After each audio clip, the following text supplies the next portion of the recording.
नमस्कार दोस्तों, स्वागत है आपका यूट्यूब चैनल पे। और जैसा कि हम बताए थे, हम आपको बताएंगे कि काउंसलिंग करने का सही तरीका क्या है, कैसे मेरा लो रैंक है तो भी हम अच्छे ब्रांच को ले सकते हैं। तो आप ये देख सकते हैं बोर्ड की तरफ से ये सीट मैट्रिक्स प्रोवाइड किया गया है, जिसमें ये दिखाया गया है कि यूआर के लिए कितना परसेंट है, एससी के लिए कितना परसेंट है और एसटी के लिए, ईबीसी के लिए, यानी कैटेगरी वाइज किस कैटेगरी में कितना सीट है वो दिखाया गया है। उसके बाद ये दिखाया गया है कि किस कॉलेज में कौन कौन से ब्रांच है। जैसे कि आप पटना 13 में देख सकते हैं कौन कौन सा ब्रांच है, सिविल, मैकेनिकल, इलेक्ट्रिकल। और कैटेगरी वाइज डिस्ट्रीब्यूशन जो सीट का है वो दिखा रखा है कि पार्टिकुलर ब्रांच में किस कैटेगरी में कितना सीट है, तो वो ये दिखा रखा है। तो आप इस चीज़ को भी पहले चेक कर लें कि कौन से कॉलेज में कितना सीट है। उसके हिसाब से आप थोड़ा इजी समझ पाएंगे कि कैसे करना चाहिए।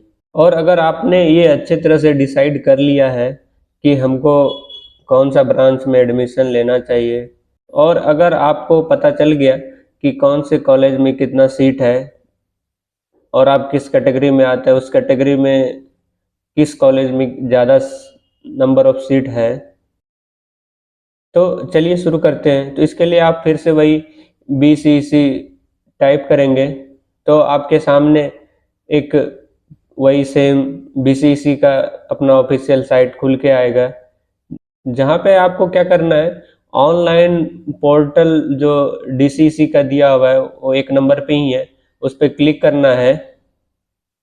आपके सामने ये एक इंटरफेस खुल के आएगा जिसमें आपको रजिस्ट्रेशन नंबर, पासवर्ड और सिक्योरिटी पिन, जो कि वो नीचे लिख फिल करना है। फिल करने के बाद साइन इन करना है। साइन इन करने के बाद आपके पास OTP के लिए ऑप्शन आएगा। इसमें से आपको सिलेक्ट करना है कि OTP आपको किस पे चाहिए, मोबाइल नंबर पे चाहिए या ईमेल आईडी पे। आप इनमें से कोई एक चूज कर सकते हैं, जैसे कि हम यहाँ पे ईमेल आईडी सेलेक्ट कर रहे हैं। ईमेल आईडी को सिलेक्ट करते ही आप सेंड OTP कीजिए, तो आप पे एक OTP आएगा मेल पे, आप उसको चेक कर लीजिए कि कितना है।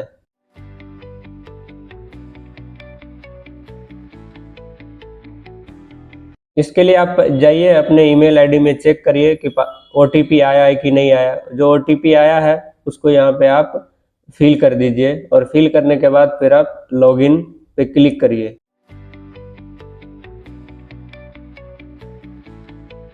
लॉगिन करते ही आपका ये पेज खुल के आएगा, जिसमें आपको दिखाएगा कि टोटल जो चॉइस है आपके पास 299 है, यानी 299।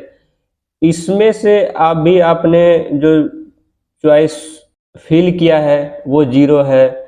और उसके बाद आपको ये कैंडिडेट प्रोफाइल भी चेक कर सकते हैं, अवेलेबल चॉइस चेक कर सकते हैं कि कौन कौन से चॉइस अवेलेबल है अपने पास, वो सारा आप चेक कर सकते हैं। तो इसके लिए अलग अलग सेक्शन दिया हुआ है, जैसे candidate profile, available choice, choice filling, choice locking, seat allotment.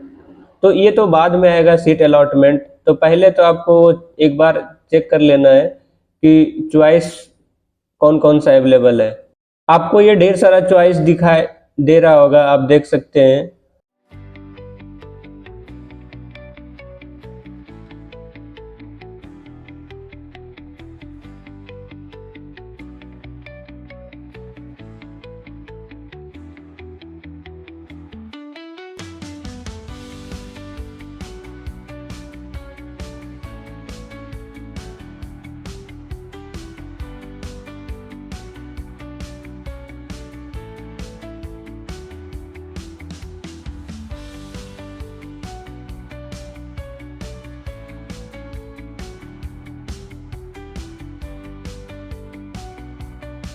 जैसे ही आप ये डिसाइड कर लिए, देख लिए, तो अब आपको क्या करना है, चॉइस फिलिंग पे जाना है। चॉइस फिलिंग पे जैसे ही आप जाएंगे तो आपको पहले पासवर्ड पूछेगा, आप उसमें पासवर्ड इंटर कर दीजिए।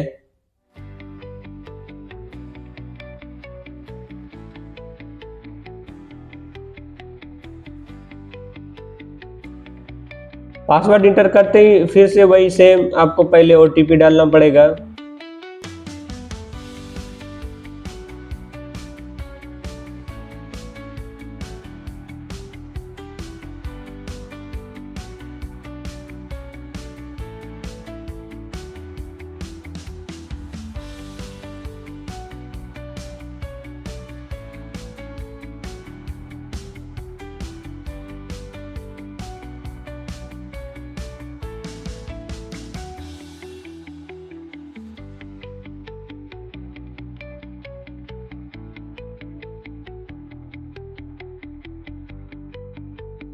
ओटीपी डालते ही आपके पास ये इंटरफेस खुल के आएगा।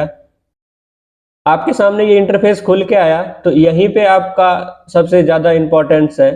पहले तो आपको पता होना चाहिए कि आपको ब्रांच कौन सा लेना है, आप किस ब्रांच में इंटरेस्टेड है और कॉलेज कौन सा चाहिए। ये दो चीज़ें मस्ट है कि आपको पता होना चाहिए कि हमें कौन सा ब्रांच लेना है और किस कॉलेज में लेना है। अगर ये दोनों आपको पता है तो आप काउंसलिंग अच्छे से कर पाएंगे। तो इसके लिए बस वही है, पहले आपको जो कॉलेज चाहिए और जो ब्रांच चाहिए उसके हिसाब से हम आगे बढ़ेंगे। ऐसा नहीं करेंगे कि एकदम रैंडम भर दिए कुछ भी, क्योंकि इससे वो आप जो चाह रहे हैं अच्छा ब्रांच वो नहीं मिलेगा। चाहे आपका रैंक अच्छा हो या ना हो, उससे कोई फर्क नहीं पड़ता है। तो आपको करना क्या है कि पहले आप जो चॉइस है, मान लेते हैं कि इलेक्ट्रॉनिक्स चॉइस है, तो पहले ये प्रोग्राम में जाके हमको चेक करना है इलेक्ट्रॉनिक्स।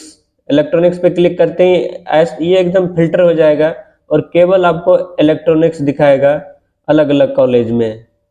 तो आप उसके हिसाब से पहले क्या करेंगे, और साथ ही साथ आपको ये भी डिसाइड कर लेना है कि आपको कहीं भी मिले तो एडमिशन ले लेंगे या फिर कोई पार्टिकुलर कॉलेज में ही अगर इलेक्ट्रॉनिक्स मिल रहा है तो ही लेंगे। तो ये दो चीज़ें आप क्लियर कर लीजिए कि इसमें से क्या करना चाहिए। अगर आपको ऐसा लगता है कि ब्रांच हमको यही चाहिए, कॉलेज कोई भी हो, तो आप सीधा सीधा इलेक्ट्रॉनिक्स सर्च करिए और सारे के सारे कॉलेज में दिखाएगा यहाँ पे, और वो उसको ऐड पे क्लिक कर दीजिए। वो सारे आपके चॉइस यहाँ पे फिल हो जाएंगे।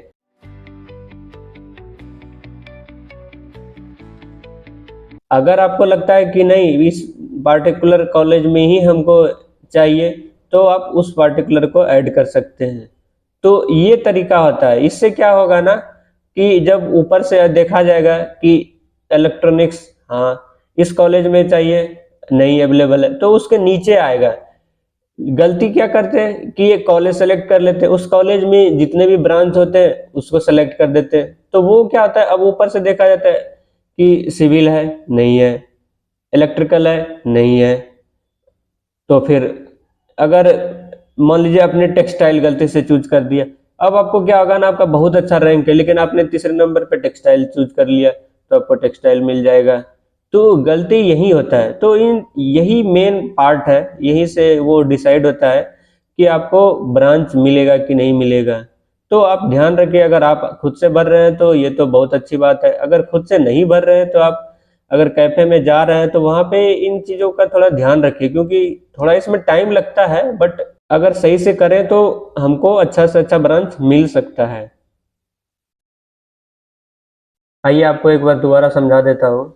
सबसे पहले अगर आपको चॉइस देखना है कि आपने कौन कौन सा चॉइस फिल किया है, तो व्यू फील्ड चॉइस पे क्लिक करेंगे तो आपको ये दिखाएगा कि आपने कौन कौन सा चॉइस फिल किया है। ये देखने के बाद आप चॉइस फिलिंग पे दोबारा जाइए, फिर वहाँ पे आपको पासवर्ड डालना पड़ेगा।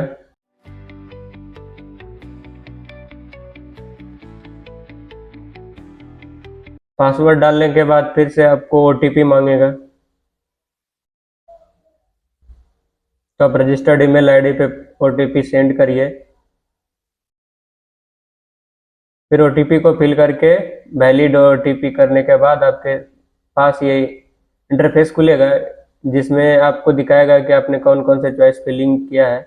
तो इसको आप क्या करिए, जो पहले से फील्ड चॉइस है आप उसको निकाल दीजिए। हम आपको दोबारा समझाते हैं कि गलती कहाँ पे होता है, ताकि थोड़ा अच्छे से समझ में आ जाए। ये हमने सारे जो पहले चॉइस फिल किया था वो रिमूव कर दिया एक एक करके। अब देखिए ये यहाँ पे लिखा हुआ है इंस्टीट्यूट टाइप, इंस्टीट्यूट और प्रोग्राम। तो अभी इसमें से आपको चेक करना है कि आपको कौन सा ब्रांच चाहिए। ये ढेर सारा ब्रांच दिखा रहा है, ठीक है। अभी जैसे हम कोई एक ब्रांच चूज कर लेते हैं, जैसे कि मान लेते हैं हमको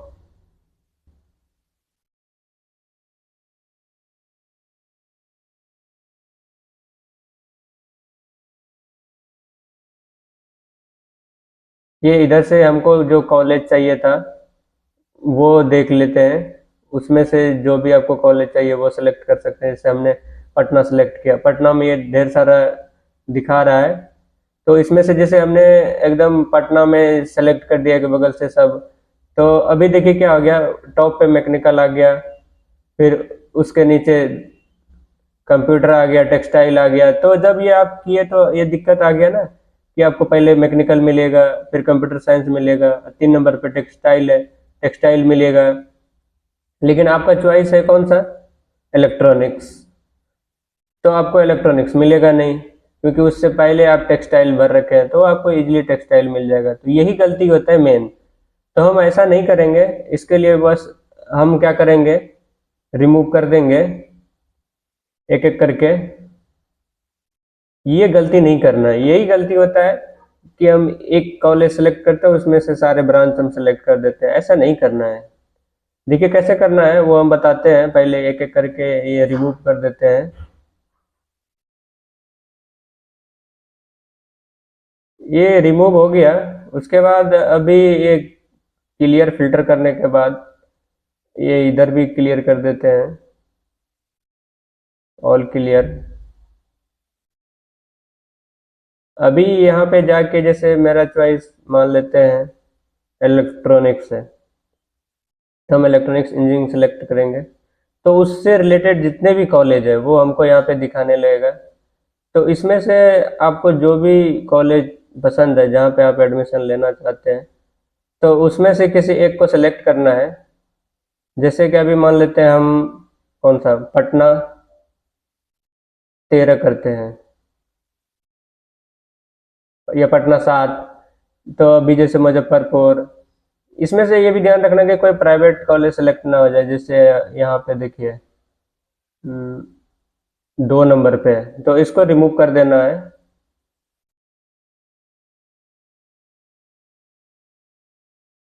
उसके बाद आपको जहाँ जहाँ लगे कि ये कॉलेज में हमको चाहिए तो वो सेलेक्ट करना है।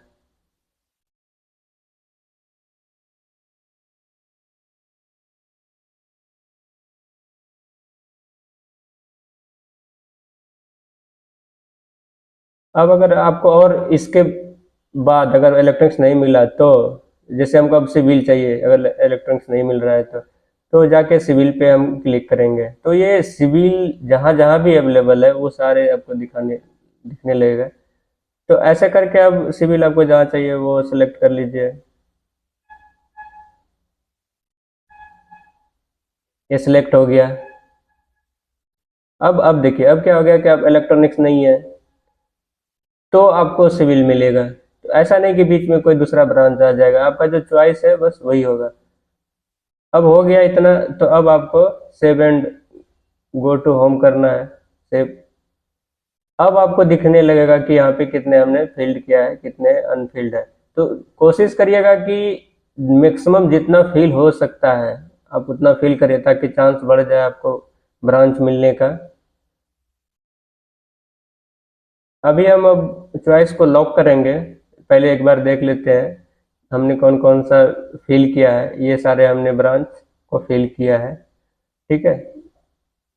चॉइस लॉक करने के लिए उस पर क्लिक करेंगे तो यहाँ पे हमको ये दिखेगा कि हमने कौन कौन सा चॉइस। फिर हम एग्री करेंगे। एग्री करने के बाद फिर से हमें यहाँ पे पासवर्ड डालना पड़ेगा। पासवर्ड डालने के फिर बाद फिर से हमको ओटीपी डालना पड़ेगा।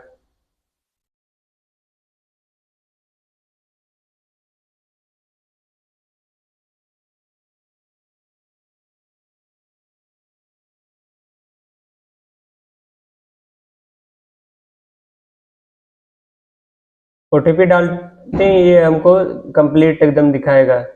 हम दोबारा ये चीज़ें चेक कर सकते हैं कि हमने कौन कौन सा चॉइस फिल किया, तो फिर से हम वो डैशबोर्ड पे जाएंगे, मैनेज चॉइस में जाएंगे, फिर यहाँ पे आपको दिखाने लगा। यहाँ पे आप ध्यान से देख सकते हैं आपका चॉइस अनलॉक का ऑप्शन आ रहा है। ये इसका मतलब हमने चॉइस लॉक कर रखा है, अब अनलॉक कर सकते हैं।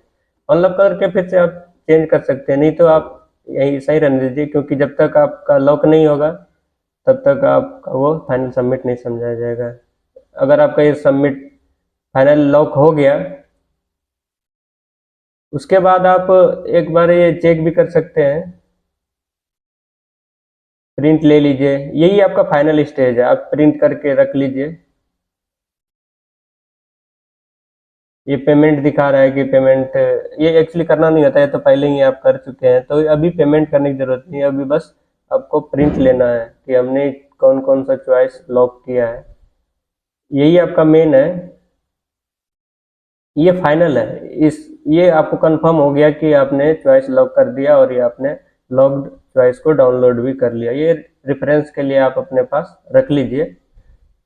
तो ये यहीं से आप कंफर्म हो जाइए कि आपका काउंसलिंग कंप्लीट हो गया। अब जब अलॉटमेंट होगा तो फिर अलॉटमेंट सेक्शन में जाके हम चेक कर लेंगे कि हमें कौन सा ब्रांच और कौन सा कॉलेज मिला है।